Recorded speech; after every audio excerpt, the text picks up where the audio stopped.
हमारे नेता माननीय श्री राहुल गांधी जी हमसे यही कहते हैं कि राजनीति एसी कमरों में बैठ के नहीं होती, राजनीति के लिए आपको ज़मीन पे जाना पड़ता है। तो यहाँ इसलिए आए थे कि राहुल जी का जो विज़न है, जो उन्होंने सोचा है, चाहे वो युवाओं के लिए हो, मैंने युवा न्याय की बात करी, नारी न्याय की बात करी, हमने श्रमिक न्याय की बात करी, हमने किसान न्याय की बात करी। आप सोचो, ये भारत देश है, हम तो शुरुआत से कहते आए हैं कि कृषि प्रधान देश है हमारा, एग्रीकल्चर बेस्ड सारी चीज़ें हमारे यहाँ। और उस देश के अंदर देश के किसानों से कहा जाता है कि दिल्ली नहीं आ सकती, कीलें गाड़ी जाती हैं उनके लिए। उनको मैं गया था, उस दर्द को मैंने झेला है। आप बताओ, किसान देशद्रोही है, आतंकवादी है, कीलें गाड़ोगे उनके लिए? इनके मंत्री का बेटा किसान के ऊपर कार चढ़ाता है। दुर्भाग्य देखो, मातृशक्ति की बात लो, अभी तो मैं प्रज्वल रेवन्ना की बात कर रहा था, थोड़े पीछे जाते हैं। मैं दिल्ली में था, मैंने उस दर्द को देखा है, चाहे वो मेरी बहन विनेश हो, चाहे वो साक्षी मलिक हो। देश के लिए जिसने मेडल लाए उसको सड़कों पे घसीटा गया। इस देश की अमित शाह जी की पुलिस ने सड़कों पे घसीटा।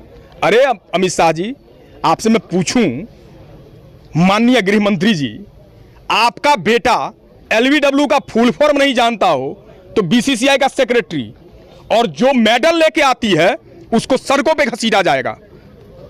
तो लड़ाई, और देखिए दुर्भाग्य, जिस व्यक्ति पर आरोप है, एक के बेटे पे आरोप है, वो भी, उसको भी टिकट दिया इन्होंने, अजय टेनी जी।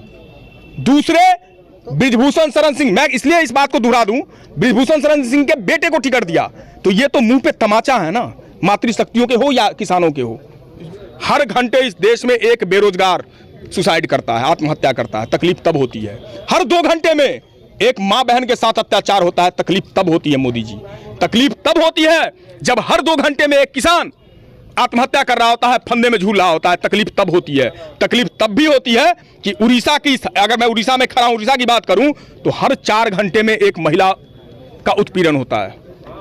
तो तकलीफ तो होगी ना। और हमारा मैनिफेस्टो बड़ा क्लियर है। मैं बार बार बोलता हूं, इसको मैनिफेस्टो मत बोलो आप, ये न्याय पत्र है, ये जस्टिस की बात करता है। किसके लिए? जो शोषित, वंचित, दबे, पिछड़े, अंतिम पायदान पर खड़े लोग हैं, उनका हाथ पकड़ के उनको आगे उठाने की बात करता है। मातृशक्ति के लिए हमने 1 लाख रुपए का रखा है प्रत्येक वर्ष। जो हमारी गरीब माँ बहनें हैं, उनको प्रत्येक वर्ष हम सरकार में आने के बाद 1 लाख रुपए देंगे। इससे वो सशक्त होंगी। ये महिला सशक्तिकरण है हमारा महिला सशक्तिकरण मोदी जी की तरह नहीं है कि प्रज्वल रेवन्ना के लिए वोट मांगे, जिसने इतना बड़ा अत्याचार किया। महंगाई के बारे में तो कुछ बोलो ही नहीं। इस देश में महंगाई और मणिपुर मोदी जी के जुबान पे नहीं आ सकती। मैं दावे से कहता हूं, आप बताओ, 2014 में हम 400 रुपए का सिलेंडर दे रहे थे, तो एक नेता थी, अभी हैं, लाइव हैं, सिलेंडर लेके डांस कर रही थी। आज 1100 का, 1000 का सिलेंडर हो गया। चलिए ना, करते हैं। देश की सुरक्षा पर भी एक बार बात कर लूं। गलवान के अंदर, और मैं नहीं कह रहा हूं, देश का टॉप क्लास साइंटिस्ट, आपने 3 इडियट मूवी अगर देखी हो आप में से किसी ने, उनके ही ऊपर वो मूवी बनी थी। वो आकर के कह रहे, अनशन पर बैठे हैं कि लद्दाख में चाइना अतिक्रमण कर रहा है, और देश के प्रधानमंत्री जी सोए हुए हैं। देश के रक्षा मंत्री जी जवाब देने को तैयार नहीं है। तो पूछना पड़ेगा ना, नहीं पूछें या इंतजार करें कि देश के विदेश मंत्री आगे कहते हैं कि चाइना की इकोनॉमी हमसे बड़ी है इसलिए लड़ नहीं सकते। ये होना चाहिए क्या? मैं आपके माध्यम से अपने युवा साथियों से पूछता हूं, ये देश आपका, आपके पुरखों ने इस देश को बनाया है, और इस देश को आगे भी बना करके रखना आपकी जिम्मेदारी है, नैतिक भी और हर स्तर की, सामाजिक भी। हम बात अपने मैनिफेस्टो में यही कर रहे हैं। हर तरह के न्याय, युवा न्याय, नारी न्याय, श्रमिक न्याय, किसान न्याय, और जिसकी जितनी हिस्सेदारी, भागीदारी, उसकी उतनी हिस्सेदारी, उसमें हम हद तक जाएंगे, उनके लिए हद तक काम करेंगे। इस बार अब तो ये सब चीजें, ये लटकाने, भटकाने, अटकाने में माहिर लोग हैं। जुमलेबाजी इनका काम है। इनके जुमलेबाजी में अब ये देश नहीं आने वाला। अरे इन्होंने तो इतना बड़ा पाप किया है ना।